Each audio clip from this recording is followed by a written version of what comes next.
Vamos lá, meus irmãos. Meus irmãos, caiu a live. Eu quero que vocês me falem aí como é que está o sinal. Como é que está essa imagem e o sinal, gente? Aqui onde eu moro está um tempo chuvoso e a internet está caindo. Onde vocês moram também está chovendo. Como é que está o sinal, gente? Como é que está a imagem? Aliás, como é que está a imagem aí? Como é que está o áudio? Só Deus, né, gente? A gente, quando coloca no coração de trazer a palavra, o Satanás, ele tenta de várias maneiras, né? Às vezes, se fosse uma live de cachaça, não caía. Uma live de coisa errada, uma live a qual eu ia encher linguiça, mas o diabo, ele sabe o poder da palavra de Deus. Então, vamos dar continuidade. Vão compartilhando, gente.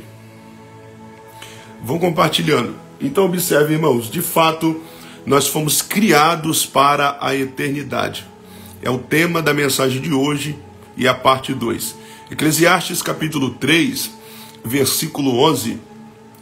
O Salomão diz, o pregador Salomão, o orador Salomão, ele diz em Eclesiastes 3:11 que fomos criados para a eternidade. Ele diz lá em Eclesiastes 3:11 que Deus colocou, pois, a eternidade no coração do homem. Ou seja, o homem, ele foi criado para estar com Deus. O homem foi criado para viver com Deus. O homem foi criado para andar com Deus. É por isso que nós vemos em Gênesis capítulo 5, versículo 22, Enoque andando 300 anos com Deus. É por isso que a gente vê em Gênesis capítulo 6, versículo 9, nós vemos lá também que o texto diz que Noé andou com Deus. Por quê? Porque o homem, a mulher, o ser humano foi criado para a eternidade. Por que ele foi criado para a eternidade? Porque o Deus a qual servimos é um Deus que é eterno. Deuteronômio capítulo 3, Êxodo capítulo 21, Gênesis 21, Abraão diz o Deus eterno. Quando a gente vai para Isaías 43, versículo 13, está escrito: ainda antes que houvesse dia, eu sou um Deus que é incriado, um Deus que é autossuficiente, um Deus que tem um atributo extraordinário que é a eternidade. Quando vamos para Isaías 9:6, está escrito que ele é o Pai da eternidade. 1 Timóteo, capítulo 6, versículo 11, se não me falha a memória, está escrito lá que ele é o Deus dos séculos. Então, Deus a qual servimos é um Deus que é eterno, é um Deus que não tem nem começo nem final. Deus, ele é um ser incriado, ninguém criou Deus. Deus, ele é criador, mas ao mesmo tempo também ele é incriado.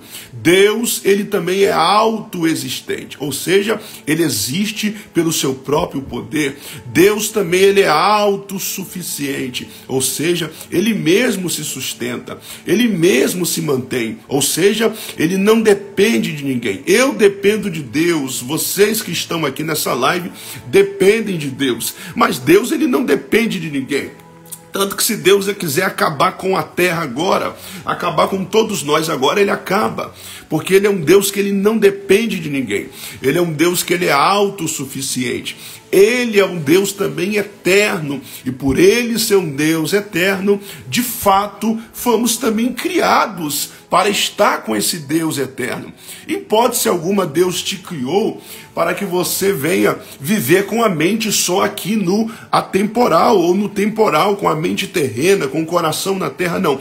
Deus te criou para você ter intimidade com Ele, para você ter ligação com Ele, com Deus eterno.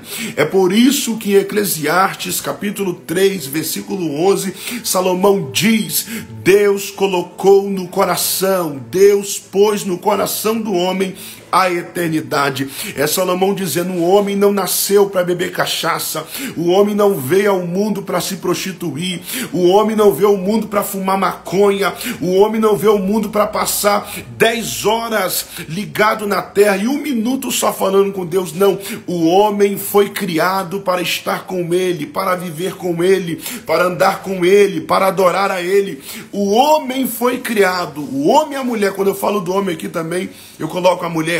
O homem foi criado, o ser humano foi criado para a eternidade. Então observe, o livro de Eclesiastes, que é um livro a qual tem 12 capítulos, é um livro a qual foi escrito, um livro a qual está aí revelado para mim e para a tua vida com muitas lições. E é um livro que ele se aplica muito aos dias de hoje. Porque quando lemos Eclesiastes, nós se vemos ali. Eclesiastes é um livro que mostra a nossa essência. Eclesiastes é um livro que mostra a nossa natureza caída. De um dia para cá eu não tenho conseguido estudar outro livro que não seja Eclesiastes. É um livro que tem me chamado muito a atenção, porque é um livro que ele se aplica muito forte em nossa vida. Parece que é um livro que descreve hoje como o homem é. Observe que o Salomão, a qual é o autor desse livro, ele começa dizendo bem assim, no livro de Eclesiastes, no capítulo 1, versículo 2, vaidade de vaidade. Diz o pregador, vaidade de vaidades. Tudo é vaidade. De cara, Salomão já começa dizendo, tudo é vaidade. E por que ele está relatando isso? Porque Salomão foi um homem vaidoso, no sentido de se apegar com aquilo que é passageiro, com aquilo que é apenas um vapor, com aquilo que é apenas uma neblina. E nós também, ultimamente, o ser humano, quanto mais nesse século agora, a qual nós vivemos, esse século presente, vivemos uma geração a qual se apega muito com a vaidade. A vaidade aqui que eu estou querendo dizer não é um cabelo, não é uma roupa. A vaidade aqui eu estou falando que é aquilo que é como vapor. A palavra vaidade, que aparece aproximadamente 35 vezes no livro de Provérbios, do capítulo 1 ao capítulo 12, essa palavra vaidade significa vapor, neblina. Observe, se você acorda às 5, 5 e meia, depende muito do horário, e você se deparar com a neblina, ao mesmo tempo que você está vendo ela, daqui a pouco ela some, daqui a pouco ela desaparece. A fumaça é a mesma coisa, a vaidade também é a ideia de fumaça. Você pode ver que a fumaça ela é repentina, a neblina é repentina. Então vaidade é isso, é aquilo que vem como vapor, aquilo que vem como neblina, aquilo que logo vai, aquilo que logo se esvai, aquilo que é passageiro. E nós temos muito isso de se apegar com aquilo que é terreno, aquilo que é passageiro, e acabamos deixando de lado o propósito para qual fomos criados. E qual é o propósito? O tema da live, criados para eternidade. Muitas pessoas irão perder a eternidade com Deus justamente por isso, porque são pessoas apegadas à terra, pessoas materialistas. E quando a gente vai para o livro de Eclesiastes, nós vemos que o destinatário desse livro, o que é destinatário, Alcemir? As pessoas para quem Salomão escreveu. Essas pessoas eram pessoas materialistas, porque quando a gente vai para Eclesiastes capítulo 5, versículo 10, está escrito bem assim: quem ama o dinheiro, jamais dele se farta, e quem ama a abundância, nunca se fartará de renda.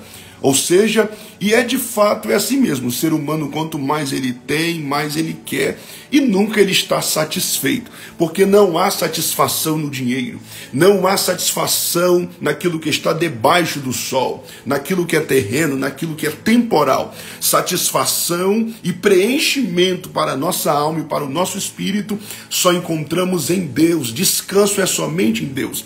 Então, observe que em Eclesiastes 5, versículo 10, o Salomão ele diz que pessoas, os seres humanos, eles amam o dinheiro e eles nunca se fartam.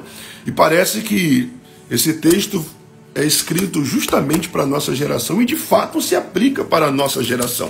Quando a gente vai para Eclesiastes capítulo 7, versículo 29, está escrito bem assim: Deus fez o homem, mas ele se meteu em muitas confusões ou invenções. Eclesiastes 7, versículo 29, ou seja, Deus criou o homem em Gênesis capítulo 1, em Gênesis capítulo 2, mas o homem em Gênesis capítulo 3 se meteu em confusão. Então é um livro que fala sobre nós, gente.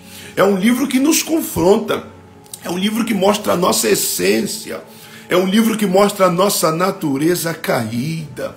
É um livro que precisa ser pregado em muitas igrejas hoje em dia.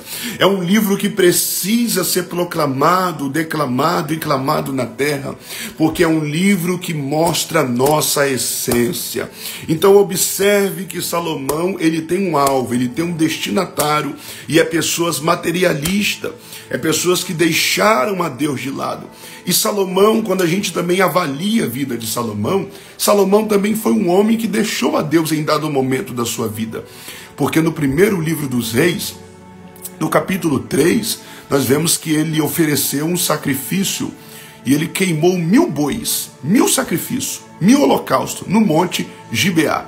E ali naquele monte Deus responde ele novinho, no começo, na juventude, Deus responde ele e fala: Salomão, pede o que você me quer e eu te darei, o que você quiser eu vou te dar. E Salomão usa de sabedoria e ele fala: ó, eu quero sabedoria, eu quero um coração íntegro, um coração reto, um coração sábio, para que eu venha governar esse povo, porque é uma responsabilidade muito grande, um povo a qual o Senhor colocou na mão de Davi. Eu sou o substituto dele, eu quero sabedoria. Aí Deus fala: como você pediu sabedoria, eu vou te dar riqueza, eu vou te dar todas as outras coisas, saúde e etc. Ok, Salomão começou de forma humilde, Salomão começou se entregando para Deus. Só que quando a gente vai para o primeiro livro dos Reis, no capítulo 11, versículo 5, diz que Salomão começou a se corromper. Ele fez aliança com aproximadamente 1000 mulheres, 700 princesas e 300 escravas ou concubinas. E essas mulheres, o texto vai dizer que perverteram o coração de Salomão. E a maioria desses relacionamentos, dessas alianças com essas mulheres, eram também políticas. E Salomão se corrompeu. Quando a gente vai para o versículo 9, vai dizer que ele desviou o seu coração do Senhor. Quando a gente vai para o versículo 11, do capítulo 11, do primeiro livro dos Reis, está escrito lá que Deus disse que iria tirar o reino de Salomão. Então nós vemos que Salomão, ele acabou abandonando a Deus, deixando a Deus, e passou a amar mais a terra, passou a amar mais os prazeres, passou a amar mais aquilo que lhe satisfazia, passou a enxergar só abaixo do sol. Ele perdeu a visão, ele deixou a visão, ele esqueceu a visão e ele passou a enxergar só aquilo que está abaixo do sol. Ou seja, a perspectiva humana, a visão terrena. E quando Salomão acaba caindo nisso, Salomão ele se perde. E hoje nós vemos muitas pessoas também como Salomão, pessoas a qual iniciaram a caminhada com Deus e abandonaram a Deus para irem para o mundo, desfrutar, foram beber, foram fumar, foram farrear, foram festejar. Pessoas a qual abandonaram a Deus amando o presente século. É aquilo que está em 2 Timóteo 4,10, Paulo diz: Demas me desamparou, amando o presente século. Então tem pessoas como Demas, tem pessoas hoje em dia também como Salomão. Então Salomão, irmãos, ele é um homem que começou muito bem, mas ele acabou também terminando muito mal, de uma forma triste. Embora ele se arrependeu no final, e eu creio que alcançou a salvação, porque está escrito em Eclesiastes 12, versículo 13, eu creio que Salomão ele alcançou a salvação, mas observe que ele começou muito bem, mas ele terminou muito mal. E quando a gente vai para Eclesiastes capítulo 12, versículo 13, está escrito bem assim, ó, penúltimo versículo do livro: de tudo que se tem ouvido, a suma é: teme a Deus e guarda os seus mandamentos, porque isto é o dever de todo homem. Meu Deus. Salomão teve dado momento que ele passou a viver uma vida sem temor a Deus. E quando não há mais temor em Deus, temor por Deus, você começa a fazer tudo quanto é coisa errada. Porque você não passa a temer mais a Deus. Você passa a não temer mais a mão de Deus, ao que Deus pode permitir na sua vida. Vemos muitas pessoas hoje em dia, pessoas que estão fazendo tudo quanto é coisa errada lá fora. Pessoas que praticamente estão até sem temor. Muitas dessas pessoas não têm temor a Deus.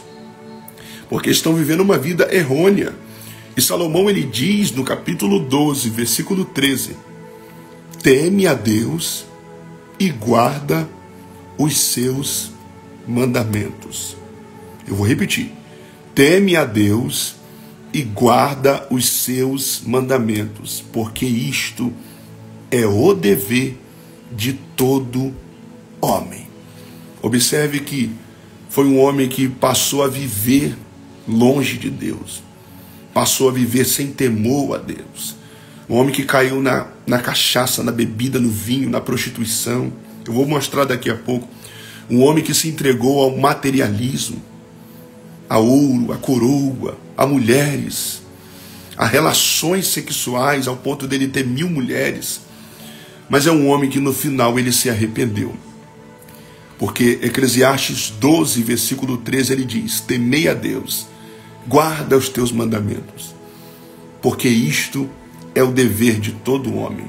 Então é um texto claro de um arrependimento de Salomão.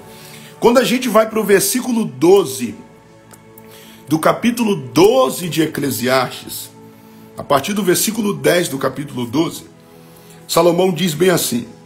Aqui ele dá a entender o propósito do livro, o porquê do livro.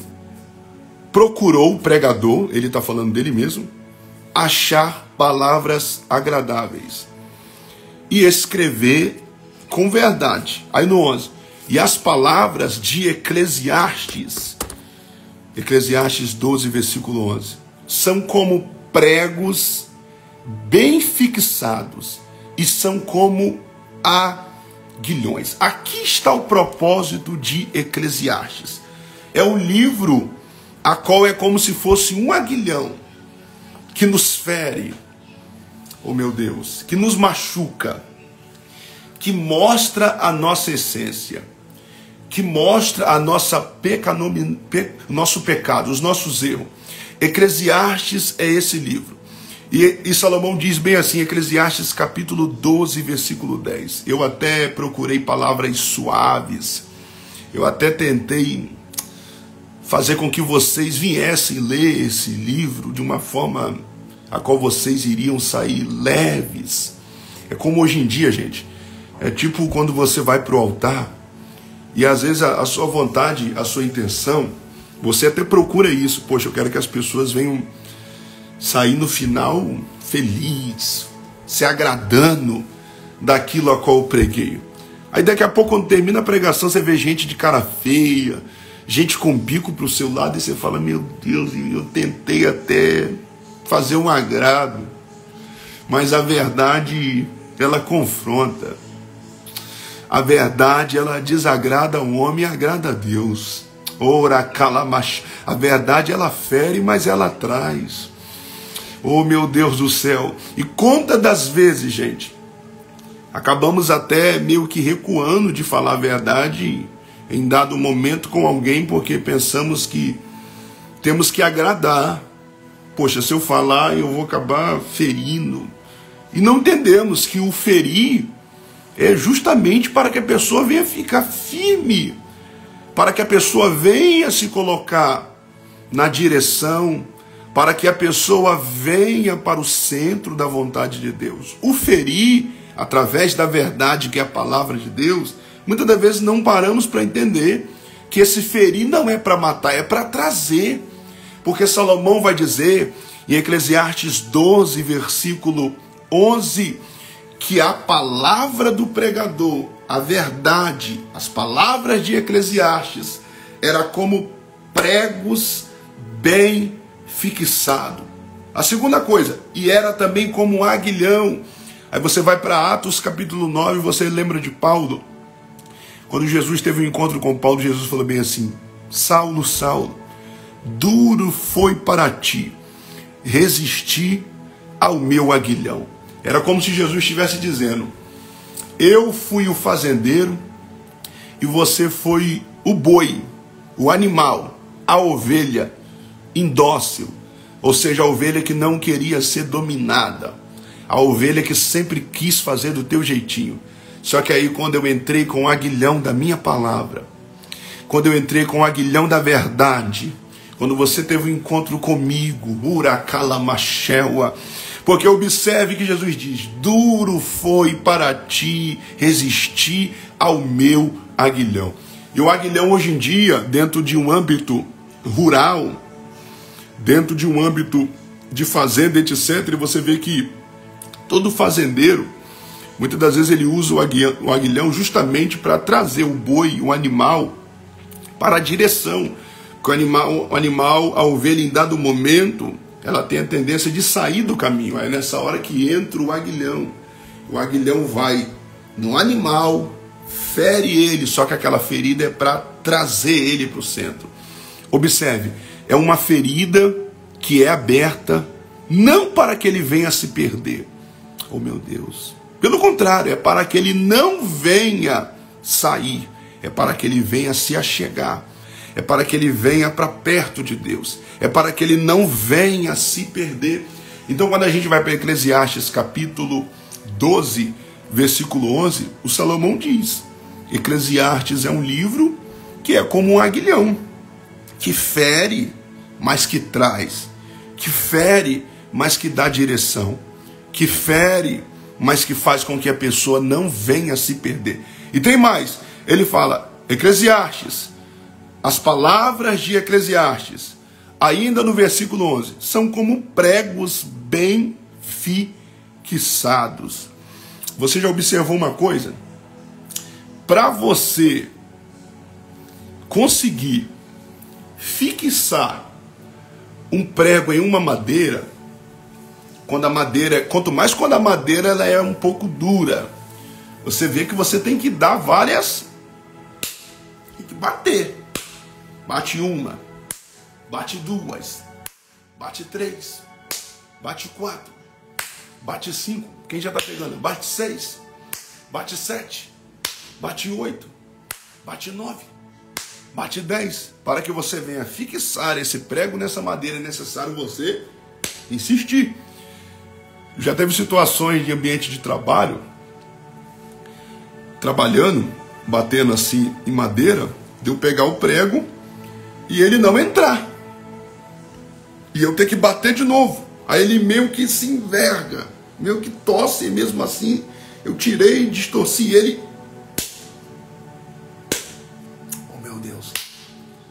Só que chegou uma hora que eu lembro que ele entrou. Mas para que ele viesse entrar, eu tive que,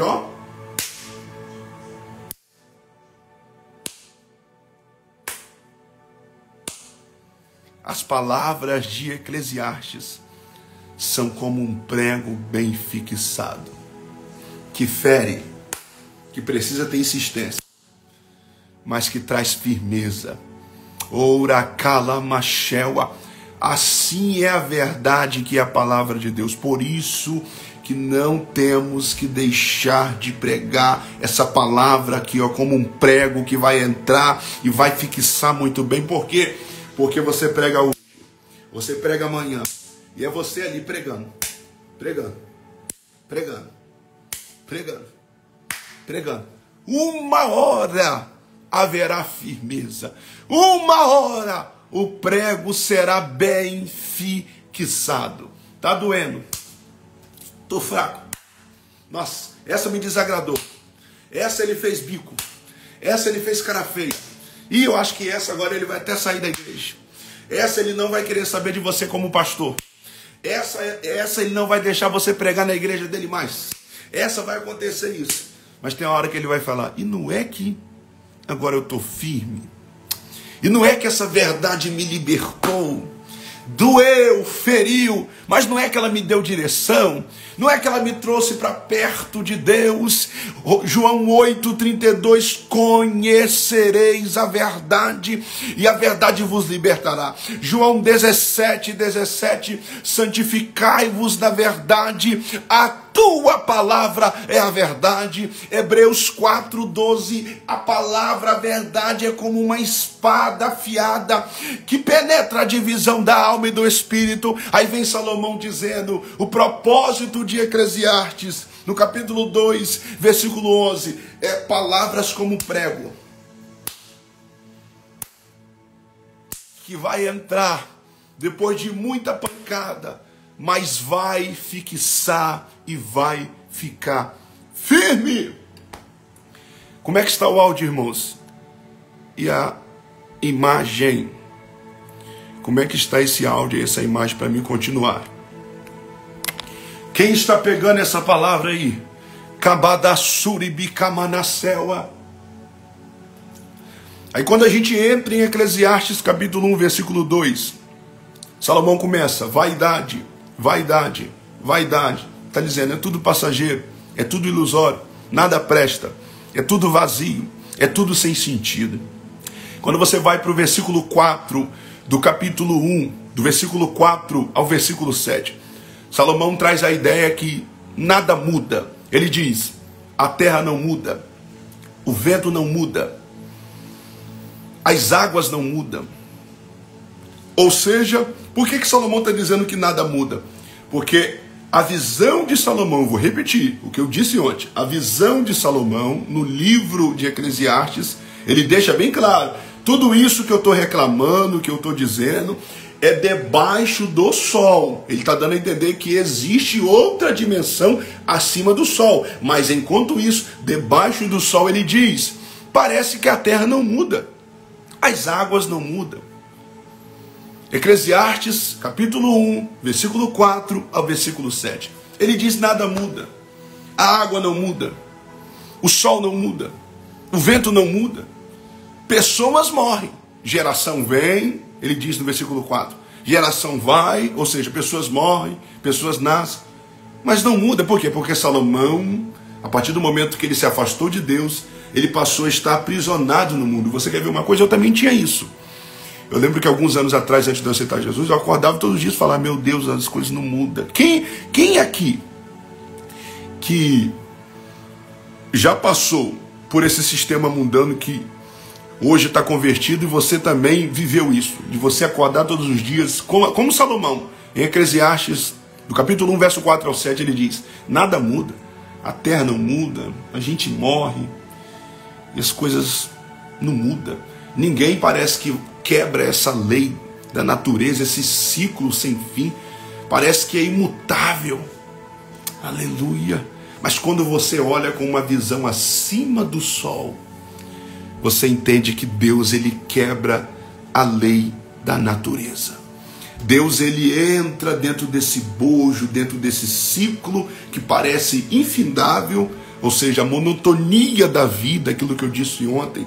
Muitas pessoas estão vivendo a monotonia da vida, ou seja, que nada muda, que as coisas não vão para frente, que não há nada novo. Só que quando você eleva a tua visão acima do sol, você consegue entender que o nosso Deus, ele quebra a lei da natureza. Porque assim, em Eclesiastes, capítulo 1, do versículo 4 ao 7, Salomão diz que nada muda, nada consegue penetrar, nada sofre variação na natureza. Salomão está aprisionado com essa mentalidade na natureza. Quando a gente olha para a visão com uma perspectiva acima do sol, conseguimos entender que em Êxodo 14, o nosso Deus, as águas não mudam? Quem disse que não? O nosso Deus abriu o mar em duas bandas. Quando a gente vai para o primeiro livro dos Reis, no capítulo 17, e em Tiago 5, 17 e 18, nós vemos um Deus que trancou os céus e falou, não vai chover durante 3 anos e 6 meses, porque eu vou honrar a profecia do meu profeta Elias, do meu filho Elias.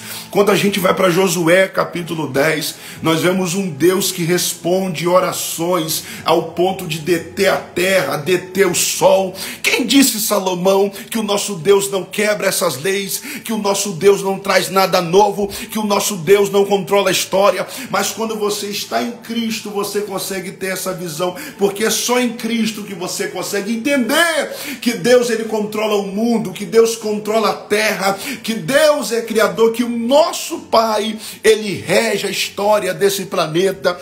Porque quando a gente vai para Marcos 4:35, Salomão disse em Eclesiastes 1:6 que o vento, ele vai para lá, vai para cá e a gente morre, mas o vento continua. Quem disse que Deus não consegue controlar ele? Marcos 4:35 diz que Jesus falou, vento, te cala-te, mar, se aquieta-te. O nosso nosso Jesus, ele controla a natureza. O nosso Jesus, ele quebra o inquebrável. O nosso Jesus, ele vai aonde o homem não vai. Ele ultrapassa a nossa compreensão. Apocalipse capítulo 6, ele usará a natureza para punir o homem e tacar terror no homem em uma época futura, na grande tribulação. Então o nosso Deus, ele controla a história. Quando a gente vai para Eclesiastes, do capítulo 8 ao versículo 11, e eu já vou partir para o capítulo 2, mas do capítulo 8, do versículo 8 ao versículo 11, Salomão agora fala que nada é novo. Nada é novo. Ele fala: os meus olhos não se cansam. Eu olho as coisas e nada me satisfaz. Ele está dizendo sobre a insatisfação. Aí ele diz ainda no versículo 8: eis que os meus ouvidos também nunca se satisfazem. Aí no versículo 9 ele diz: não há nada novo debaixo do sol. Vou repetir: não há nada novo debaixo do sol. Ele está dizendo que não há nada novo debaixo do sol. Meu Deus, ele está dizendo que não há nada novo debaixo do sol. Mas aí quando você conhece aquele que está acima do sol, ele traz novidade de vida. Meu Deus. Salmos 40, versículo 3, ele nos dá um cântico novo, um hino novo, uma vida nova. Romanos 6, versículo 4, ele nos dá uma vida nova e nos faz andar em novidade de vida. Para quem está lá fora olhando com a perspectiva só abaixo do sol, tentando encontrar novidade, tentando encontrar paz, tentando encontrar satisfação, nunca se satisfazerá. Nunca vai se satisfazer. Ele vai buscar uma coisa amanhã, vai buscar uma coisa lá e nunca encontra satisfação. Nunca os seus olhos vão ser preenchidos, os seus ouvidos vão se satisfazer. Mas quando os seus olhos têm um encontro com Deus, quando você conhece Ele, olhos fala de conhecer. Lembra de Jó no capítulo 42? Te conhecia só de ouvir. Só de ouvir falar. Mas agora os meus olhos te veem. Quando você vai para o 2 Crônicas 20, versículo 12, Josafá fala: os moabitas, os amonitas, os da montanha de Seir estão vindo contra mim. Porém os meus olhos estão postos em ti. E Salomão diz em Eclesiastes 1:8: os olhos meus nunca encontrava satisfação.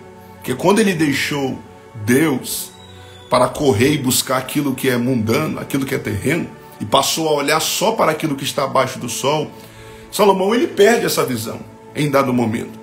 E ele tenta encontrar satisfação, paz, descanso, felicidade fora de Deus. E não há descanso, paz, felicidade e satisfação fora de Deus. Aí ele diz no capítulo 1, verso 8: os meus olhos não encontravam satisfação, os meus ouvidos não encontravam satisfação. Aí no 9 ele diz: não há nada novo. Eu quero viver algo novo. Tem um hino que diz, né? Eu quero viver algo novo. E as pessoas lá fora estão gemendo e gritando, querendo algo novo.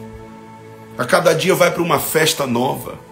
A cada dia tenta fazer algo diferente. Eu tenho que fazer uma coisa nova. Quantas pessoas lá fora que dizem? Eu dizia isso, cara. Cara, nós temos que ir para um lugar novo, porque eu queria algo novo. Só que lá fora não existe nada novo. Só Deus pode trazer coisas novas. Só Deus. 2 Coríntios 5,17. Assim que alguém está em Cristo, nova criatura é. As coisas velhas já passaram e eis que tudo se fez novo. Hebreus 10, versículo 20. Nós entramos, a partir do momento que aceitamos Jesus, por um vivo e novo caminho. E futuramente, Apocalipse 21, haverá um novo céu e uma nova terra. Apocalipse 21, versículo 5. Eis que faço nova todas as coisas. Deus, ele traz algo novo. Deus faz algo novo. Deus nos faz andar em novidade de vida. Deus nos faz cantar um hino novo. Deus nos faz nova criatura. O novo está em Deus. Satisfação, preenchimento para esta alma eu só pude encontrar em Deus. Você que está aqui nessa live, às vezes você tem buscado a felicidade em muitas coisas, nas coisas, mas a felicidade não está nas coisas. A felicidade está em uma pessoa. E quem é essa pessoa? Tem endereço: Jesus. Uracalamashewa. A felicidade está em Jesus. Então aqui está o capítulo 1 de Eclesiastes, de forma bem resumida. Agora eu quero falar do capítulo 2. Capítulo 2 de Eclesiastes, se você quiser me acompanhar. Irmãos, anote. Eu estou fazendo aqui uma exposição, tanto do capítulo 1, tanto do capítulo 2. Vamos lá, capítulo 2 de Eclesiastes. Eu sou assim, gente, eu gosto de pegar um versículo e eu vou ali, examinando ele, ponto por ponto, e eu quero fazer isso aqui agora. Eclesiastes capítulo 2, versículo 3. O tema da live é criados para a eternidade. Eu quero chegar no capítulo 3, versículo 11, que é o tema, mas eu quero passar pelo capítulo 1 e pelo capítulo 2. Porque o capítulo 1 e capítulo 2 nós vemos Salomão tentando encontrar felicidade naquilo que está debaixo do sol. Quando chega no capítulo 3, versículo 11, ele vai dizer: hoje eu entendo que a felicidade está no Deus eterno, porque ele pôs a eternidade no coração do homem. Então, Eclesiastes capítulo 2, versículo 3. Olha só, irmãos. Olha Salomão descrevendo a vida dele. Resolvi no meu coração me entregar ao vinho. Felicidade na bebida. Vou repetir. Aqui está a primeira busca. A busca da satisfação, da felicidade no vinho, na bebida. Eu aplico hoje como álcool, como a cerveja, como a bebida. Quantas pessoas que estão passando situações a qual estão sentindo um vazio em sua alma lá fora, a qual já estão sentindo um cansaço, e ao invés de irem para Deus, que só Ele pode preencher esse vazio, o que eles tentam? Buscar alívio, felicidade e satisfação na bebida. E é o que Salomão diz no capítulo 2, versículo 3, é Bíblia. Resolvi no meu coração me entregar ao vinho. Me entregar ao vinho. Aí ele continua: mas regeno-me, contudo, pela sabedoria. É um engano. Salomão aqui, ele mesmo se enganou. Porque ele está dizendo que vou me entregar ao vinho, vou me lançar ao vinho, mas ao mesmo tempo eu vou ter sabedoria. E é aqui que é o perigo, né, gente? É aqui que é o perigo. Eu falo por mim mesmo. Antes de eu aceitar Jesus, eu lembro que tinha coisas que eu ia fazer, que eu falava bem assim: que nada, eu tenho cabeça. Aqui tem cabeça. E quando eu ia perceber, eu já estava me perdendo. Já estava me perdendo. Vou ir para o baile, vou ficar tranquilo. É tipo isso daqui. Eclesiastes 2, versículo 3. Eu vou me entregar ao vinho, mas vou ter sabedoria. Eu tenho sabedoria. A sabedoria vai me reger, não tem como. Se você se entrega ao vinho, é o vinho que te rege. É uma coisa ou outra. Com Deus não tem meio termo. E eu lembro que eu fazia coisas que eu achava que... Tinha coisas que eu experimentei, que eu falava: eu vou ter o controle, etc. E eu vou dominar. E batia no peito: eu. Quando eu via, eu estava perdendo o controle, porque um abismo vai chamando outro abismo. Então é assim que o Satanás faz. Você quer ver uma pessoa, tem gente que bebe com força, passa a noite inteira bebendo, e quando está bem embriagado, a pessoa ainda fala. Às vezes com outro amigo: eu vou dirigir porque eu estou tranquilo, eu tenho sabedoria e etc. Eu sei me controlar. E aqui está o erro. Aí é por isso que a gente vê muitos acidentes e pessoas perdendo a vida. Porque são pessoas que acabam confiando em si mesmo. E é um grande erro quando você passa a confiar em você mesmo. Quando você acha que você vai se entregar ao pecado e você vai dominar ele. Não. O correto é nem você abrir a porta do seu coração para ele. O pecado não tem que sentar em nossa sala. O pecado não tem que entrar em nosso quarto. Feche a porta para o pecado e abra a porta para Jesus. Porque eis que ele está à porta e bate. Aquele que abre, ele entra, ceia com você e você ceia com ele. Mas aqui, em Eclesiastes 2, versículo 3, nós vemos o Salomão dizendo: eu vou me entregar ao vinho e eu vou reger contudo pela sabedoria. Eu terei sabedoria, vou me embriagar, vou viver essa experiência de farra, mas eu terei o controle, eu terei sabedoria, terei domínio. Aí ele continua: até ver o melhor, que seria que fizessem os filhos dos homens debaixo do céu durante os poucos dias da sua vida. Ele está querendo dizer que ele vai viver o melhor, porque a vida é curta. É isso. Gente, por isso que eu falo, o Eclesiastes, ele é muito forte, ele aplica de uma forma muito profunda para os dias atuais. Você consegue aplicar ele. Porque olha esse versículo 3, na parte B. Até ver o que de melhor seria que fizesse os filhos dos homens debaixo do céu, durante os poucos dias da sua vida. Ele está dizendo, a vida é curta, e ela precisa ser curtida. Será que hoje as pessoas têm esse mesmo pensamento? Tem, gente. Tem. E pior que as pessoas são assim mesmo. As pessoas são assim mesmo.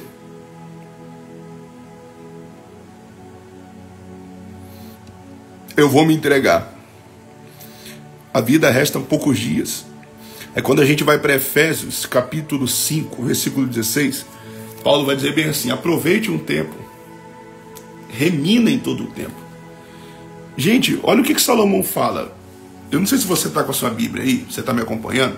Às vezes, se você pudesse me acompanhar, fica até melhor para você compreender essa exposição aqui do capítulo 2 de Eclesiastes.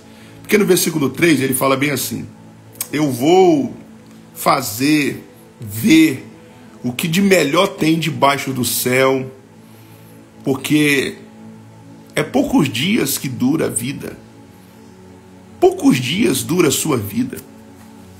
Então é a ideia de que eu tenho que curtir, eu tenho que experimentar tudo o que eu tenho que experimentar, porque a vida é curta.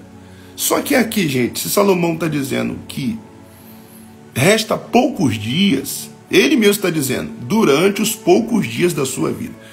Gente, se é poucos dias que falta, tanto para mim e para você, e se a vida é como um vapor, é como uma neblina, será que vale a pena perder tempo se embriagando, farriando, fumando, se drogando, se prostituindo? Fica uma reflexão, será que vale a pena? Porque Efésios 5,17 diz, eu vou repetir, remina em todo o tempo, ou seja, aproveite o tempo. Paulo quem disse isso. Tá vendo? Na visão abaixo do céu, eu tenho que curtir. Aí na visão acima do céu, por isso que eu falo, há uma diferença de quem está com uma perspectiva e visão abaixo do céu e quem tem uma visão acima do céu. Porque a visão abaixo do céu é a mentalidade de Salomão. Eu vou curtir, eu vou me embriagar, porque a vida é curta, resta poucos dias. Aí olha a mentalidade de Paulo, Efésios 5,16. Eu vou aproveitar as oportunidades. Remina em todo o tempo. Aproveitem as oportunidades. Porque o tempo é passageiro. A vida passa muito rápido. A vida é uma neblina. A vida é um vapor que rapidamente se esvai. E quando a gente vai para o versículo 4, porque no versículo 3 o Salomão tentou buscar felicidade na farra, na bebida, em tudo aquilo que ele almejava na terra, nos prazeres carnais. Então a primeira busca em prol da felicidade é na bebida. Quando a gente vai para o versículo 4, olha o que ele fala. Empreendi. Salomão também foi um cara que empreendeu. Ou seja, um cara que construía, um cara que alavancava casas, obras. E ele vai dizer, grandes obras, não é pequenas obras. Salomão não é pequenas obras que ele empreendeu. Ele está dizendo, empreendi grandes obras. Ó, empreendi grandes obras. Ele está dizendo, eu empreendi. Eu sou a origem. Você está vendo, gente, como é que a pessoa com a perspectiva abaixo do sol, olha como é que ela age. Empreendi grandes obras. Edifiquei para mim. Empreendi para mim. Ou seja, eu sou o início e eu sou o final. Eu sou a origem e eu também sou o destino, porque empreendi para mim casas, ó, plural, casas, plantei vinhas, fiz jardins, pomares, versículo 5, árvores frutíferas, versículo 6, açudes, bosques, é tudo no plural, casas, árvores, pomares, jardim. Aí ele diz, empreendi tudo isso, casas grandes, obras grandes, pomares, jardins, árvores, construí tudo isso, fiz todas essas obras, empreendi, eu sou a origem. Aí ele diz, para mim, ele está dizendo, eu sou a origem e eu sou o destino, eu faço para mim. Aleluias. Quem está pegando isso, gente? Empreendi para mim. Empreendi casas, pomares, jardins para mim. Olha as pessoas hoje em dia, gente. É meu. É meu. A casa é minha. É tudo meu. Os terrenos são meus. Eu fiz. É meu. E evangelho não tem é meu. Eu faço. Evangelho é Romanos 11:36. Porque evangelho não é eu que sou a fonte e o destino. Pelo contrário, evangelho é ele que é a fonte e o destino. Porque dele, por ele e para ele são todas as coisas. Porque dele, é ele quem é a saída, é ele quem é a origem, é dele que manda, por ele é o veículo, é por ele que vamos, e para ele, retorna tudo nele. Ele também é o destino. Só que o Salomão diz em Eclesiastes 2, versículo 4 ao 7, que ele empreendeu casas, jardins, tudo quanto é coisa. Ele empreendeu para ele. Ele é a fonte e ele é o destino. Ele é a origem e ele é o final. Eu fiz para mim. E o evangelho não é assim. Mas ele diz isso tudo com uma visão debaixo do sol. Grave isso. Então observe. Ele diz que ele empreendeu para ele. Como é que está o áudio e a imagem, gente? Para me continuar. Falem aí. Como é que está esse áudio e essa imagem?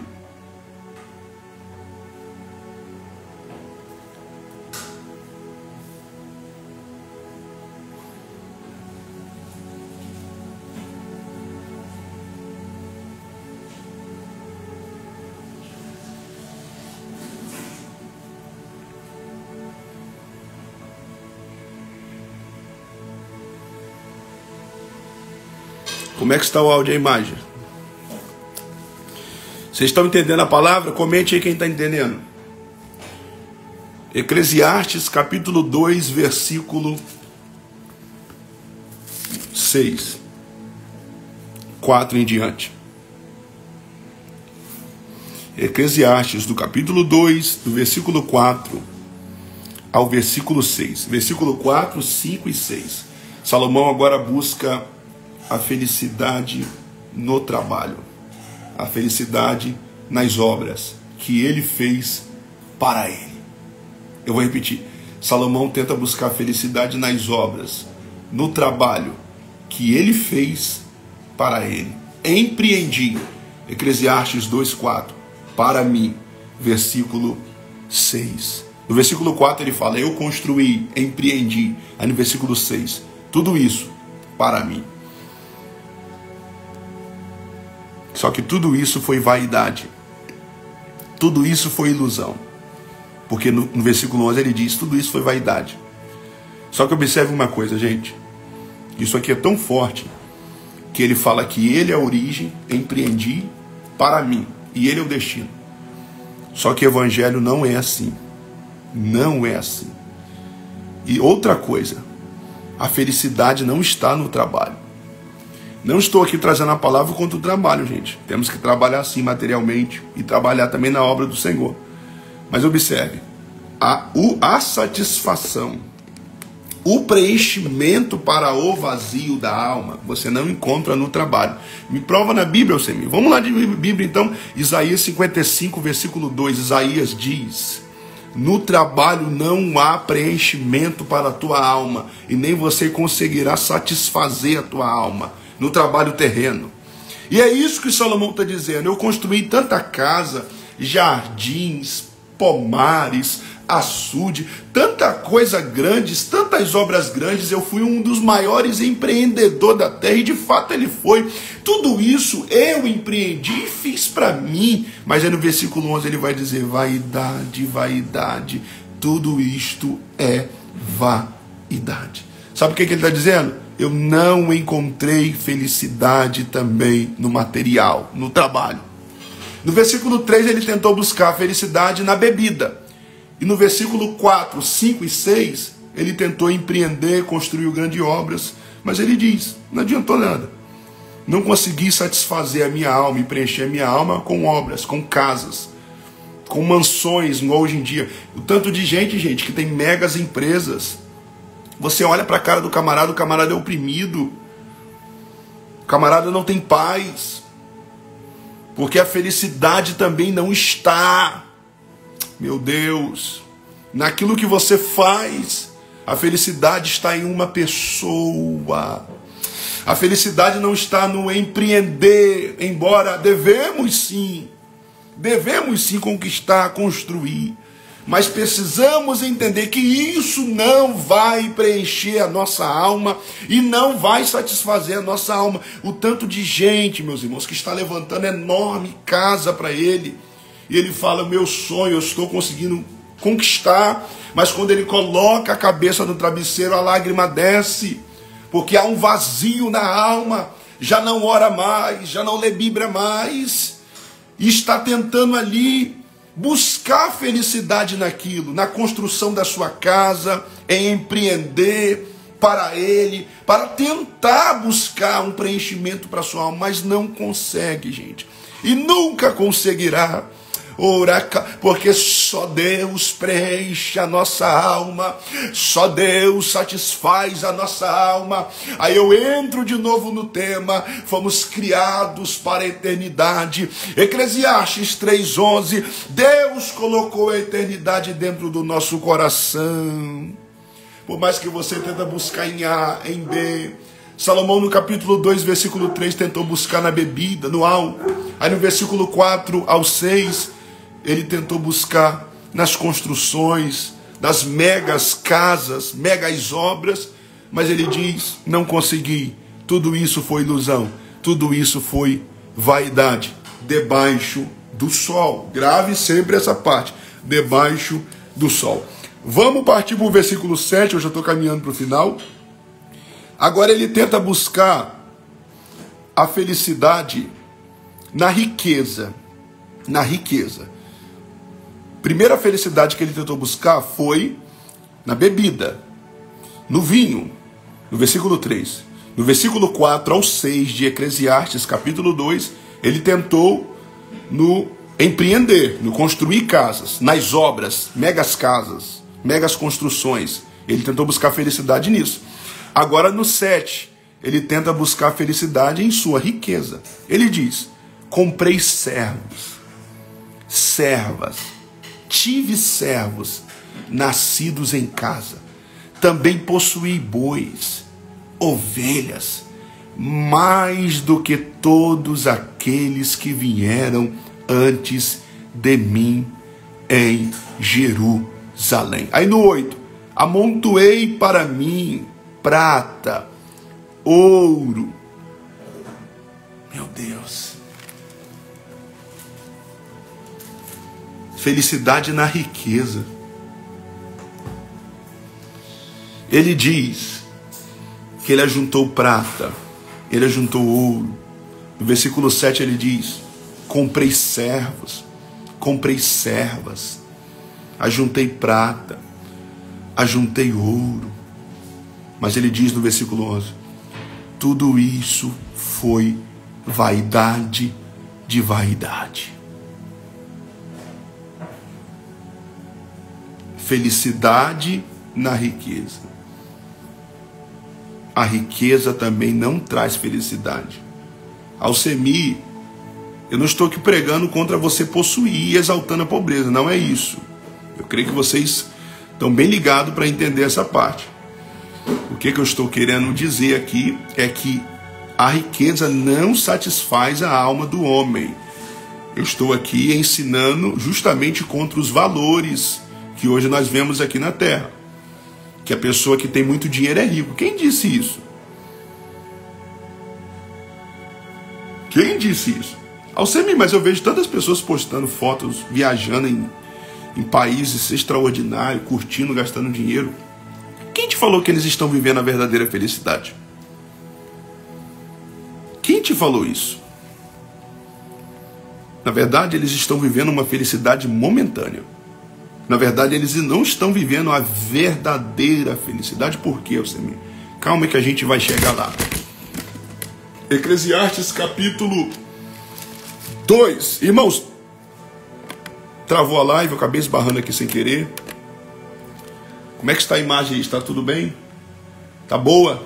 Eu gosto de estar sempre perguntando a vocês, porque a gente está fazendo a live e a imagem não está legal. Como é que está aí? Então observe, irmãos, eu quero caminhar já para o final para me orar por você e pela tua casa.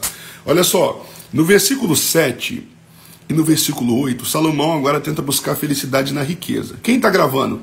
A primeira felicidade foi a felicidade na bebida, versículo 3 do capítulo 2.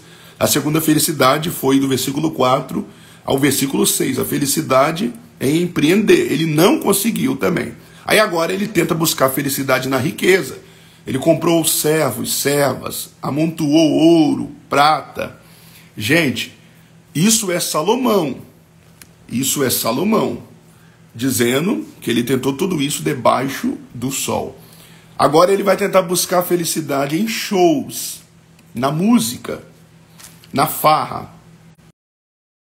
O que ele diz no versículo 8, parte B? Provi-me de cantores, Eclesiastes 2, versículo 8. Também busquei cantores, provi-me de cantores e cantoras e das delícias dos filhos dos homens.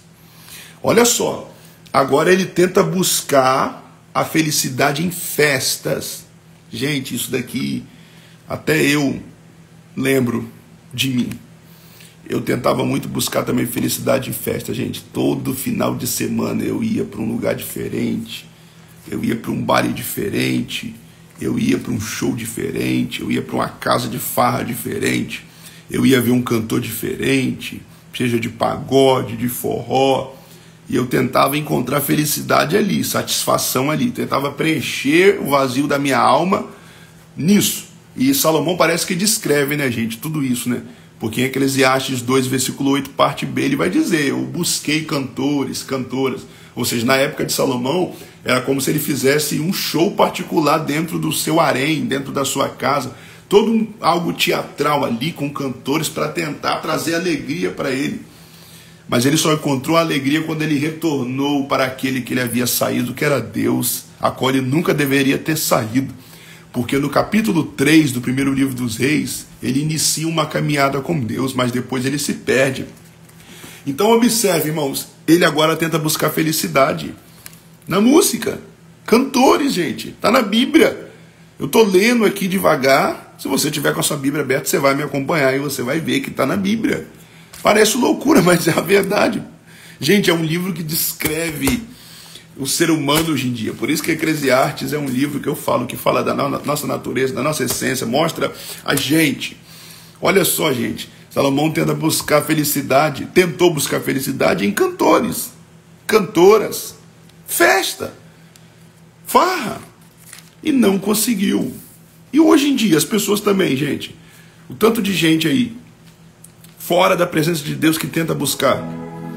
Adora um forró, mas quando termina de curtir aquele forró, chega em casa embriagado, chorando, decepcionado, frustrado, gastou dinheiro, às vezes apoiou na cara. Meu Deus, no outro dia aquela ressaca, aquela depressão, aquele vazio na alma, porque não há felicidade também em festas, não há felicidade em bailes, não há felicidade em forró, não há felicidade em pagode. Mas as pessoas lá estão rindo.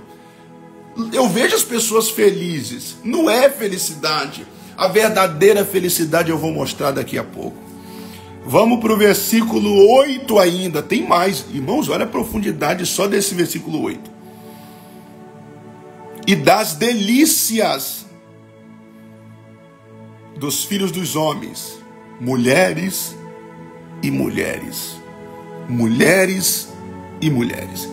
Agora Salomão diz que ele também tentou buscar a felicidade nas relações sexuais. Tentou buscar felicidade em relações sexuais. Vivemos uma geração a qual idolatra o sexo.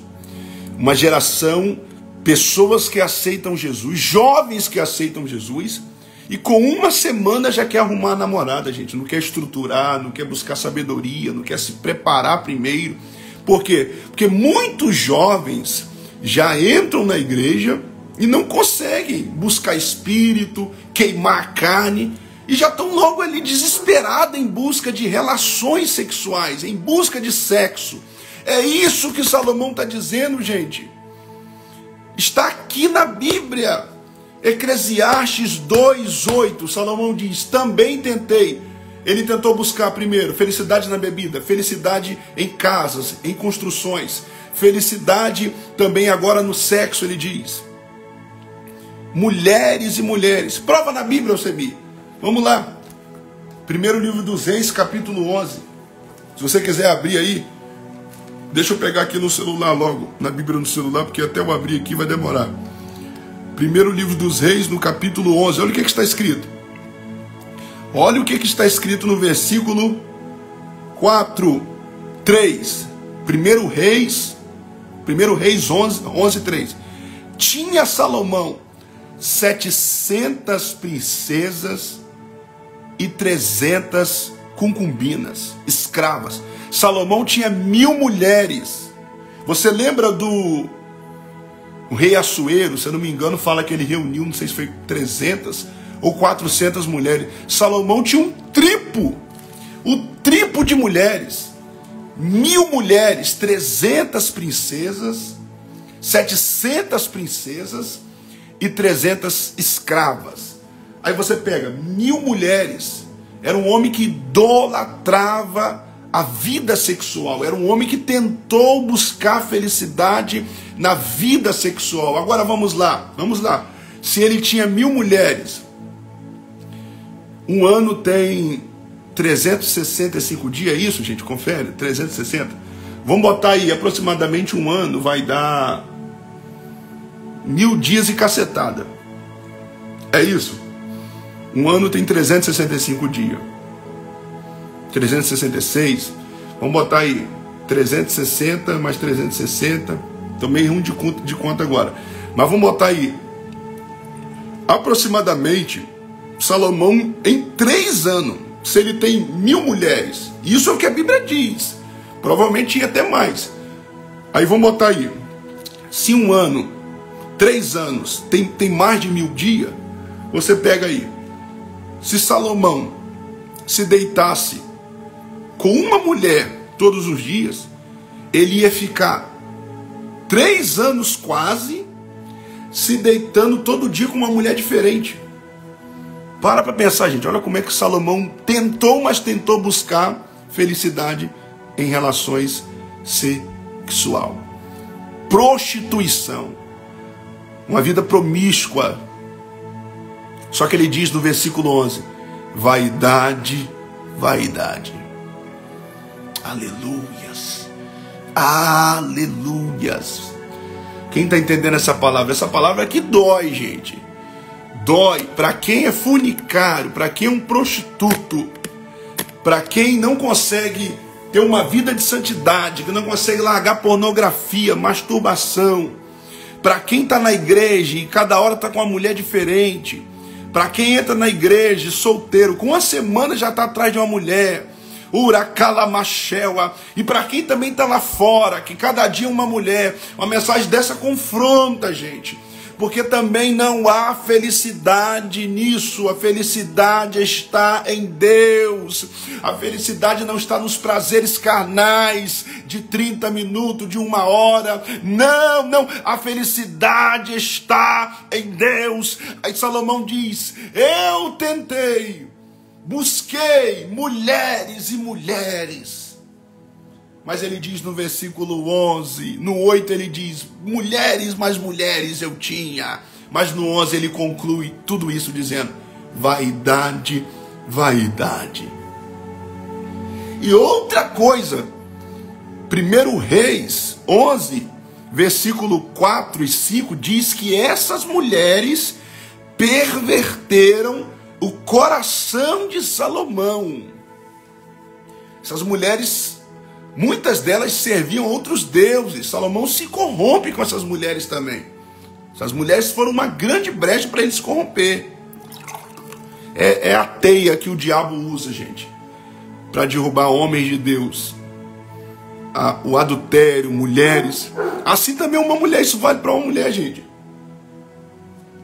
O diabo, você vê que tem jovens, mulheres que aceitam Jesus, e está ali no espírito, buscando a Deus, aí logo começa a aparecer um monte de bandeja. Eu estou orando por você, você é de Deus, é isso, é aquilo. E começam a partir para cima. Às vezes a menina não está nem um mês na igreja, nem se estruturou aquele monte de urubu, aquelas bandejas. É a teia que o diabo usa. Aí o camarada aceita Jesus, lá fora ninguém nem olhava para ele. Aí aceita Jesus, aquele monte de mulher em cima. Mulher que outrora achava até ele feio. É a teia que o diabo usa. Oracalamachewa. Só que Salomão, ele se entregou ao ponto de ter 1000 mulheres. 1000 mulheres, gente.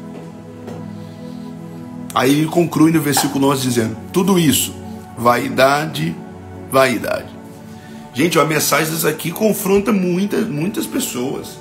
Muitas pessoas. Carnudo vai odiar a mensagem dessa. Carnuda vai odiar uma mensagem dessa. Olha no versículo 9, ele diz, engrandeci-me mais do que todos eles que vieram antes de mim em Jerusalém. Aqui é a queda, gente. Engrandeci-me. Eu sou o cara. Eu sou poderoso. Agora ele tenta buscar felicidade na fama. Eu sou o top 1. Ninguém prega mais do que eu. Ninguém canta mais do que eu. Está na Bíblia isso? Você me dá. Eclesiastes 2:9. Salomão diz, eu me engrandeci, eu me tornei poderoso. Mais do que todos aqueles que vieram antes de mim. Se ele é maior do que todos os que vieram antes dele, então ele é o top 1. Ele é poderoso, ele é o cara. Só que aqui está o erro. Engrandeci-me. Quem dá grandeza é Deus. Quem disse você é Deus. João Batista em nenhum momento falou, eu sou o maior nascido de mulher. Pelo contrário, quem falou teu respeito foi Jesus. Mateus 11, dos nascidos de mulher, João Batista é o maior. Já Salomão, eu sou o maior. Aleluia. Eu estou sentindo Deus. Essa palavra, irmãos, ela é poderosa, poderosa. Ela está falando comigo. Salomão diz, eu me engrandeci. Quem deu essa grandeza a Salomão, gente? Quem deu? Foi ele que fez. Ele que se fez grande. Ele que se tornou grande, é isso? Me prova na Bíblia. 1 Reis, capítulo 3. Você lembra de Salomão lá orando? E o que Deus falou? Você vai ser grande, você vai ser sábio, você vai ser poderoso. Eu vou te dar muita riqueza, meu filho. Quem tornou o que ele foi, o que ele era, foi Deus. Só que quando a gente vai se afastando de Deus, passamos a achar que aquilo que temos foi a gente que conquistou. Eu fiz, eu sou, é meu, eu faço. Aí passamos a se sucumbir com aquilo que Deus nos entrega. A moto é minha, o carro é meu. E Deus está dizendo: quem te deu saúde para trabalhar, quem te deu fôlego, quem disse que iria te dar o carro, a moto, porque dele, por ele, para ele são todas as coisas. Eu me engrandeci. Que nada. Quem havia tornado Salomão grande foi Deus. Foi Deus. Foi Deus. Quem está entendendo essa palavra, reaja nos comentários só para mim continuar.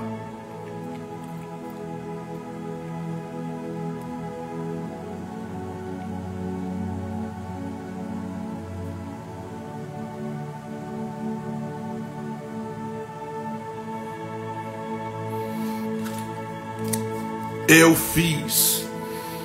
Eclesiastes 2, versículo 9, Salomão diz: eu me engrandeci. Daniel, Salomão diz: eu me engrandeci. Aí eu lembro, no segundo livro dos Reis, capítulo 26, nós vemos a história de um homem chamado Uzias. Uzias foi primo de Isaías. Uzias foi um homem poderoso. E o texto diz que Deus tornou Uzias poderoso. Só que chegou um problema. Chegou um momento que Uzias falou bem assim: eu sou o cara. O texto vai dizer: ele elevou o teu coração. Nabucodonosor, por causa da arrogância, foi para o pasto. Aleluias. Eu me engrandeci. Salomão diz em Eclesiastes 2, versículo 9: eu me engrandeci. Eu poderia ficar batendo nessa tecla aqui, irmão. Tem muita lição aqui. Eu me fiz grande. Que nada. Larga de ser bobo, Salomão. Foi Deus. Foi Deus. Quem te deu essa chamada foi Deus. Quem te deu sabedoria foi Deus. Quem te deu riqueza foi Deus. Ora calamachela. Quem te deu um pai como Davi foi Deus. Aleluias. Você não tem mérito, você não faz, Salomão. O tanto de Salomão que está hoje em dia aí, que batendo no peito: é meu, eu fiz, eu sou o top 1, eu sou o melhor. Deus está dizendo: você não é nada. Se eu não arrancasse a cachaça da sua mão, nem pregador você era. Se eu não tirasse você daquela vida promíscua, nem você não era ninguém. Dentro, no meio da promessa. Por isso que eu falo, gente, melhor do que chegar é permanecer. Tem coisas que Deus vai te dar para te preparar, e tem coisas que Deus só te dá depois que você está preparado.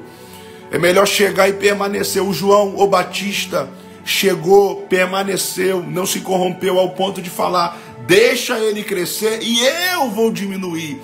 Aí em Eclesiastes 2:9, Salomão fala: eu sou o cara, eu sou grande, eu me engrandeci, eu.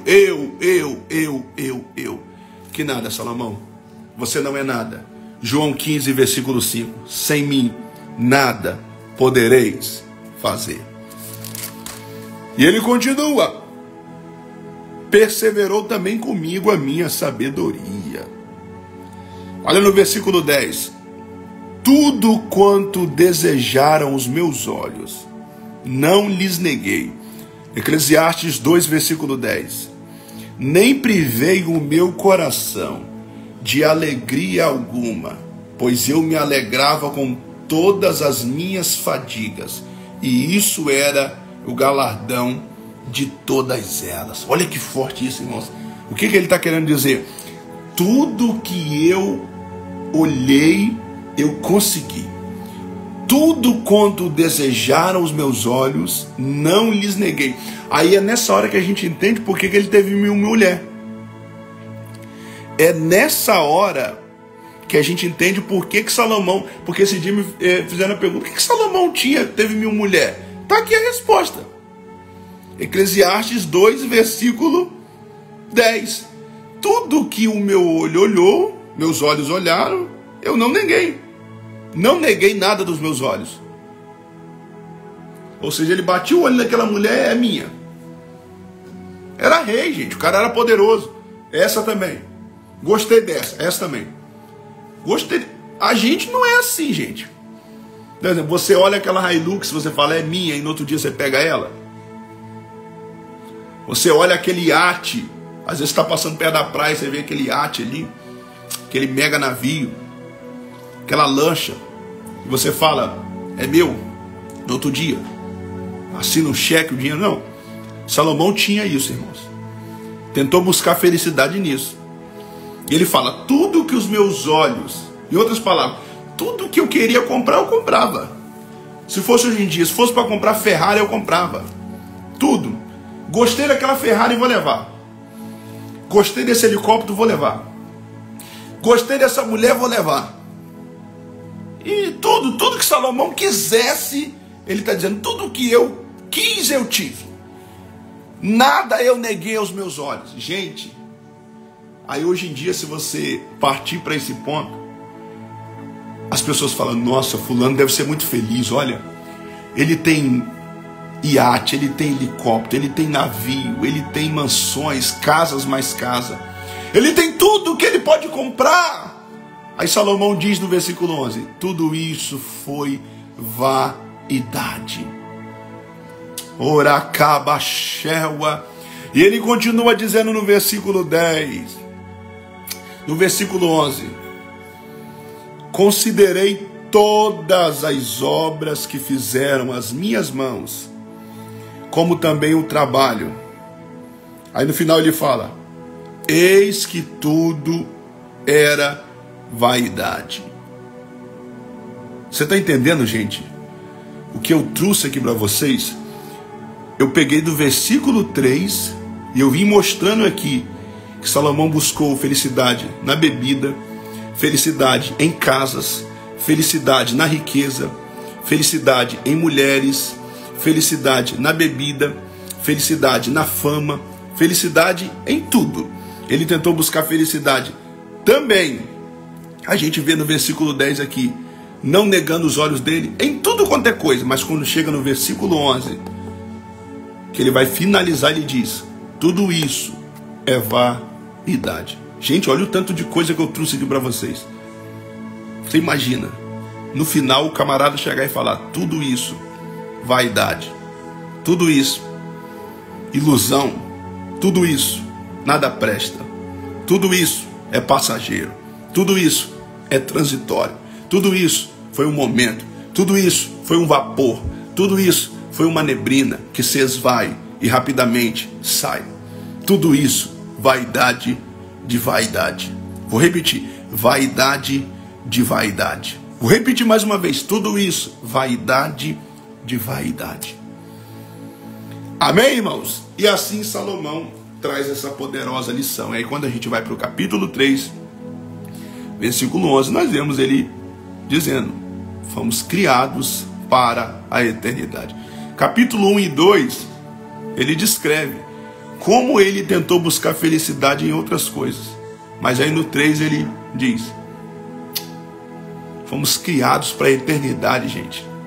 Aí no 12 ele fala, no capítulo 12, no último capítulo do seu livro, para quem acha que Salomão perdeu a salvação, para quem acha que Salomão não se arrependeu, abra aí a sua Bíblia. Eclesiastes capítulo 2, versículo 13, ele termina dizendo bem assim, glória a Deus, temei a Deus, porque isso é o dever de todo homem. Oracamanashewa. Salomão começou bem, foi piorando, mas no final ele fez uma reflexão de tudo aquilo que ele fez, tudo aquilo que ele buscou, tudo aquilo que ele construiu, tudo aquilo que ele teve. E ele diz, vaidade, vaidade de vaidade. Amém? Eclesiastes capítulo 2, 14, ele diz, o sábio, ele anda com sabedoria, o tolo ele vai para as trevas. Aí ele fala, mas todos os dois morrem. Aí no 16 ele faz, o sábio fica no esquecimento, como também o tolo, não dura para sempre. Ele está dizendo, morreu, acabou. E isso ele está dizendo com uma visão debaixo do sol. Ele diz em Eclesiastes 2,14: o sábio e o tolo morrem e vão para o mesmo lugar. Porque, gente, vocês têm que entender uma coisa. Quando a gente vive com uma visão abaixo do sol, ou seja, uma perspectiva só terrena, só pensando em terra, a gente nem tem expectativa de eternidade, gente. Nem tem expectativa. É por isso que a gente vê Salomão falando. É vaidade e tal. A pessoa que é tola, a pessoa que é sábia, o que adianta? Vai tudo para o pó. Mas quando você olha com uma visão acima do sol, porque Salomão diz que tudo isso, durante 30 vezes no seu livro ele diz, debaixo do sol, debaixo do sol, debaixo do sol, debaixo do sol, debaixo do sol. Então existe outra dimensão acima do sol. Existe outra visão acima do sol. Se abaixo do sol, Eclesiastes 2,14 e 16, Salomão diz que tanto o justo, tanto o sábio, tanto o tolo vão para o mesmo lugar, quando a gente olha com uma visão acima do sol, vem Paulo dizendo, na verdade nem todos morreremos, mas seremos transformados num abrir e no fechar de olho. Quando a gente vai para 1 Tessalonicenses 4, 16 e 17, ele vai descer do céu no alarido, os que morreram em Cristo. Quem disse, Salomão, que vão tudo para o mesmo lugar? Quem disse que nada vale? Quem disse que tudo debaixo do sol, que não há esperança? Eu quero mostrar uma visão acima do sol. Os mortos em Cristo ressuscitarão primeiro. Aí você vê Salomão no capítulo 2, vocês lembram que eu falei, calma que eu vou mostrar que a verdadeira felicidade que Salomão buscou não estava em tudo isso. Por quê? Porque no capítulo 2, versículo 10, ele diz, eu não privei o meu coração da alegria. Aí no 11 ele fala, mas tudo isso foi vaidade. Ele diz que ele se alegrava de tudo aquilo que ele conquistou, que ele fez, mas aí no final da vida dele ele falou que aquela alegria era uma alegria vaidosa, era uma alegria passageira. Então, na verdade, o que as pessoas vivem lá fora não é a verdadeira alegria. Alcemir, então, a alegria tem um endereço? Tem. Então, a alegria não está nas coisas, Alcemir? Não. Então, o que é alegria? Filipenses 4:4. Olha o contraste. Salomão tendo tudo, dinheiro, 1000 mulheres, mansões, casas, tudo, servos, servas, tudo isso, ele diz que ele não encontrou alegria. Aí a gente vai para Filipenses 4:4. Paulo dentro da cadeia. Pega uma tinta, uma pena e começa a escrever. Filipenses 4:4. Alegrai-vos no Senhor. Outra vez vos digo, alegrai-vos no Senhor. Paulo dentro da cadeia está mandando os crentes se alegrar e ele também está alegre, porque ele está mandando se alegrar porque ele está alegre. E Salomão, do versículo 3 ao versículo 11, descrevendo tudo o que ele viveu, todas as experiências, ele diz no final, não encontrei alegria. Tudo foi vaidade. Que coisa forte, gente. Aí você pega Paulo dentro da cadeia, ele diz, alegrai-vos. Só que ele não diz só alegrai-vos, ele diz, alegrai-vos no Senhor. Ele está dizendo, a alegria não está nas coisas, Salomão. A alegria não está nas 1000 mulheres que você teve. A alegria não está nas casas que você construiu. A alegria não está na tua sabedoria, nas árvores, nesse império poderoso que você teve, a qual você mesmo falou, eu me engrandeci. A alegria, Salomão, está em Jesus. Alegrai-vos no Senhor. A alegria não está na ausência dos problemas e nem tampouco nas coisas. A alegria é uma pessoa, o Senhor Jesus.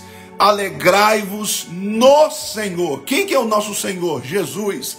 Paulo não falou, se alegre no carro, se alegre nas mulheres, se alegre na prostituição, se alegre nas bebidas, Salomão. Se alegre no império que você teve, se alegre em tudo que você teve, se alegre nos aviões, trazendo para o dia de hoje, se alegre nos helicópteros, se alegre nas mansões, se alegrem nas viagens extraordinárias em países maravilhosos que vocês fazem. Não, Paulo diz, alegrai-vos no Senhor. É Paulo dizendo, eu estou preso, eu vou perder a cabeça, mas eu não estou triste. Por quê? Porque a minha alegria está nele. Eu combati o bom combate, acabei a carreira e guardei a fé. E tem gente que, se Deus tirar o emprego dele, ele perde a alegria. Tem gente que só se alegra quando Deus abre a porta de emprego. Tem gente que só se alegra quando Deus dá o carro, quando dá a moto. Mas tem gente como Paulo, que mesmo preso, sabendo que vai perder a cabeça, ele fala, eu vou me alegrar no Senhor. E olha que isso é a primeira prisão. Ele sai dessa, e depois ele é preso, e na outra ele sabe que já vai perder a cabeça. E essa, na verdade, ele nem estava lá sabendo que iria perder a cabeça. Nessa ele seria solto, mas não importa, ele está preso. E como é que pode o camarada preso escrever, mandando quem está livre se alegrar? Gente, você imagina, eu estou aqui e eu recebi uma carta de alguém que está preso falando bem assim, Alcemir. E às vezes eu estou aqui solto, reclamando, estou aqui na minha casa, no meu conforto, e tem alguém lá dentro da cadeia. Aí a pessoa manda um recado para mim escrito num papel, Alcemir. E às vezes eu aqui vivendo esse ambiente muito melhor, livre, e eu estou reclamando, estou triste, estou murmurando. Aí chega a carta com a seguinte escrita, Alcemir, alegre no Senhor Jesus. Você imagina eu lendo a carta dessa? Qual a reflexão? Se ele que está preso está alegre, porque é no Senhor, por que eu que estou livre não vou me alegrar? A verdadeira alegria está em Jesus Cristo. Jesus Cristo. Hebreus 10, 34, quando o escritor aos Hebreus escreve dizendo que os crentes daquela época, mesmo tirando os bens deles, eles se alegravam, era porque a alegria deles não estava na geladeira trazendo para os dias de hoje. Estava em Jesus, no Senhor. Você quer ver uma coisa? Quando a Bíblia diz bem assim, tem gente que interpreta de uma maneira errada esse texto. Porque o texto diz, em tudo. As pessoas cortam essa parte. E as pessoas só agradecem quando a cura vem. Mas quando está enfermo é só murmuração. As pessoas só agradecem quando a porta se abre. Mas quando a porta se fecha é só murmuração. É cara feia, é desânimo, não ora mais, toma birra, até com o próprio Deus, quer botar Deus na parede. Aí quando a porta se abre, obrigado Deus. E às vezes nem agradece também. Só que o problema é que muitas pessoas só agradecem em momentos bons, em momentos a qual as coisas estão fluindo, em momentos de saúde, em momento que está entrando dinheiro, em momento de abundância. Mas quando chega a enfermidade, quando vem um dia mau e não tem para onde correr, Efésios capítulo 6, resistir no dia mau, todos nós vamos enfrentar o dia mau. Eclesiastes capítulo 3, há tempo para todas as coisas, chorar, abraçar, afastar de se abraçar, de abraçar. Há um tempo, e haverá o tempo do dia mau, haverá o tempo da dificuldade, haverá o tempo que o dia não vai ser bom. Só que a Bíblia diz, alegrai-vos no Senhor, e também diz, em tudo dai graças. Sabe o que o texto está querendo dizer para mim e para você? Querendo gritar na nossa cara. Quando a enfermidade chegar, dai graça. Mas quando ele te curar, continua agradecendo. Quando o desemprego vier, e você entrar até numa crise material, financeira, agradeça. Mas quando ele te honrar e abrir a porta, continua agradecendo. Ora calamachuri bicamanacel. Quando o dia ruim vier, o dia mau vier, agradeça. Mas quando os dias de paz vier e de vitória, continua agradecendo. Filipenses 4, 10 ao 12. Paulo diz, aprendi a me contentar com o que tenho. Sei estar abatido, sei estar lá em cima, sei estar alegre, sei estar triste. Isso fala de maturidade. Aí no 13 ele conclui dizendo: por isso eu também sei que eu posso todas as coisas naquele que me fortalece. O que está faltando para essa geração de crente hoje em dia é aprender a agradecer e a ser alegre no Senhor e também nos dias de dificuldades e de crises.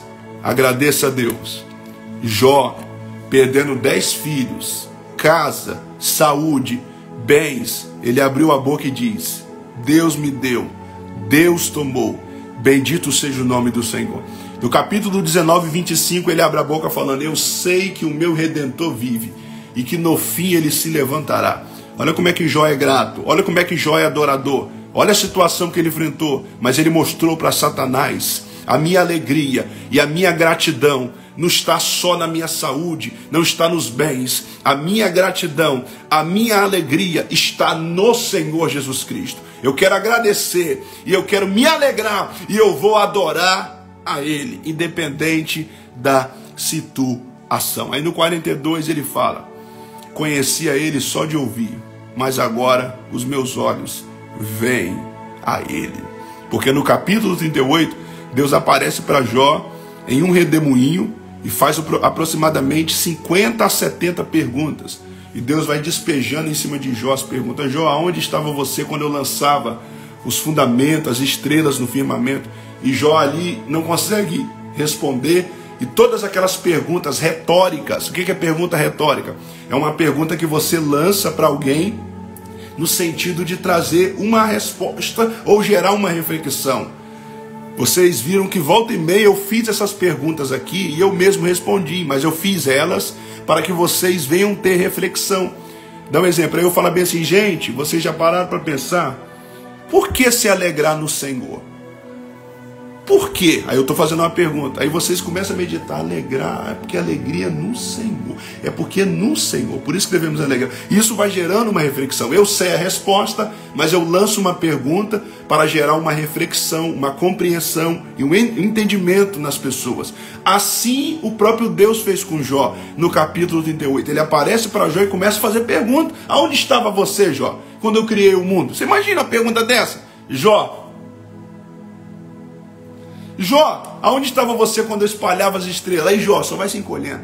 Aí quando chega no 42, Jó cai prostrado e fala: bem sei que tudo podes, e nenhum dos teus planos pode ser frustrado. É Jó se curvando diante do poderio daquele a qual pode trazer uma verdadeira compreensão da sua soberania. Amém? Deus abençoe a todos em nome de Jesus. Quem recebeu essa palavra? Quem quer que eu deixe salvo essa live?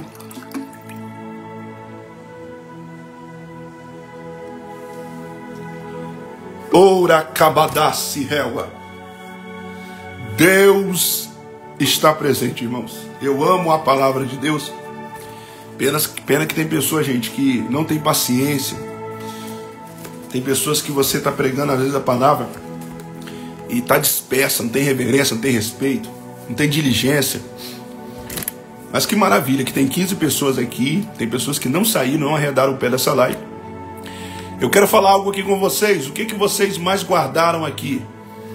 Fala uma coisa aí que, dentro da palavra, uma parte que mais tocou em vocês. Eu quero que vocês escrevam, eu quero ver o testemunho aqui agora.